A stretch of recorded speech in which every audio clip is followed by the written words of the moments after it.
इस चमचमाती और रंग भरती रसोई में मिलिए मोइन से। मोइन अपनी पुरानी रेसिपी बुक को ध्यान से देख रहा है और बिल्कुल सही नाप के साथ एक एक चीज़ बर्तन में मिला रहा है। और ये है भोलू बंदर।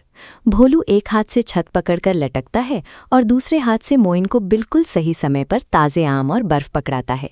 आज पूरे गांव का सबसे बड़ा पिकनिक है। मोइन की जिम्मेदारी है इस विशाल बर्तन में 100 लोगों के लिए ठंडी और मीठी आम की लस्सी तैयार करना। इतनी बड़ी मात्रा में लस्सी बनाने का मतलब है दूध, आम और मलाई को एक एक करके सही तरीके से मिलाना। हर कदम के लिए सब्र और टीम वर्क ज़रूरी है। अरे यार मोइन, ऐसे एक एक चम्मच डालोगे तो गांव वाले भूखे ही रह जाएंगे, थोड़ा रफ्तार बढ़ाओ।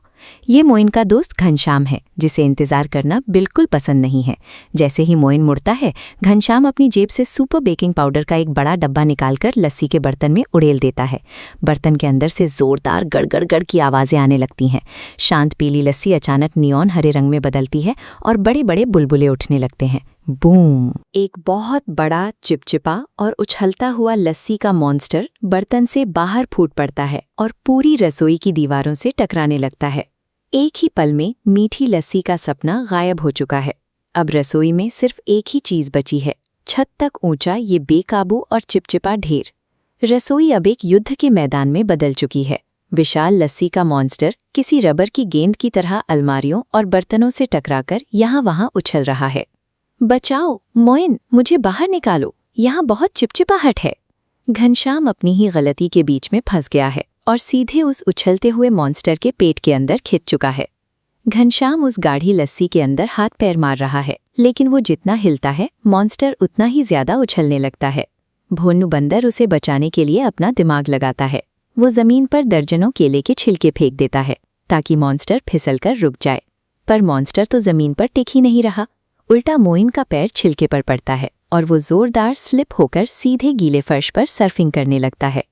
केले के छिलके, गिरते हुए बर्तन और ये फिसलती जमीन। रसोई अब लस्सी के इस मॉन्स्टर के साथ एक खतरनाक और मज़ेदार भूल भुलैया बन चुकी है। मोइन और भोलू एक बड़ी झाड़ू से मॉन्स्टर को बाहर धकेलने की कोशिश करते हैं, लेकिन वो एक ट्रैम्पोलिन की तरह काम करता है। झाड़ू वापस उछलती है और भोलू सीधे आटे की बोरी में जा गिरता है। पफ! भोलू जब बाहर निकलता है तो वो सिर से पैर तक सफ़ेद आटे में ढका हुआ एक अजीब सा दिखने वाला बंदर भूत लग रहा है। जब झाड़ू भी नाकाम हो जाती है तो मोइन वापस अपनी पुरानी रेसिपी बुक की तरफ भागता है। पन्ने तेजी से पलट रहे हैं, कहीं तो इस रासायनिक धमाके का जवाब लिखा होगा। उसे मिल गया। ये डायग्राम दिखाता है कि जैसे ही लस्सी के ये बड़े हवादार बुलबुले नमक के छोटे क्रिस्टल से टकराते हैं, उनका ढांचा तुरंत टूट जाता है और वे पिघलने लगते हैं। नमक की एक ही भारी डोज इस पूरे लस्सी मॉन्स्टर की हवा निकाल सकती है। अब बस एक मौका है भोलू को सही जगह पहुंचाने का। नमक के साथ इस लस्सी के बुलबुले बिल्कुल नहीं टिक पाएंगे। अब बारी है एक आखिरी और सटीक हमले की। मोइन नमक का एक बड़ा डब्बा उठाता है और भोलू को इशारा करता है। भोलू फुर्ती से अलमारी के ऊपर चढ़कर छलांग लगाने के लिए तैयार हो जाता है। मोइन डब्बा ऊपर फेंकता है। सफ़ेद आटे में सना भोलू हवा में उसे पकड़ता है, छत के घूमते पंखे से उल्टा लटकता है और सीधा मॉन्स्टर के ऊपर नमक की बारिश कर देता है। फिस सस्सा! मॉन्स्टर किसी फटे हुए गुब्बारे की तरह सिकुड़ने लगता है। वो सारा झाग खत्म हो जाता है और प्लॉप की आवाज़ के साथ घनश्याम लस्सी में तरबतर होकर ज़मीन पर आ गिरता है।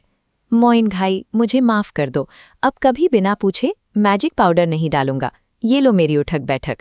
उठो घनश्याम, बस याद रखना, लस्सी हो या जिंदगी, शॉर्टकट हमेशा काम बिगाड़ते हैं। अब चलो सफाई शुरू करें। जल्दबाजी में किए गए शॉर्टकट भले ही आसान लगे, लेकिन वे अक्सर दोगुनी मेहनत करवा देते हैं। पर जब अच्छे दोस्त और सही जानकारी साथ हो तो हर बिगड़ा हुआ काम फिर से बनाया जा सकता है।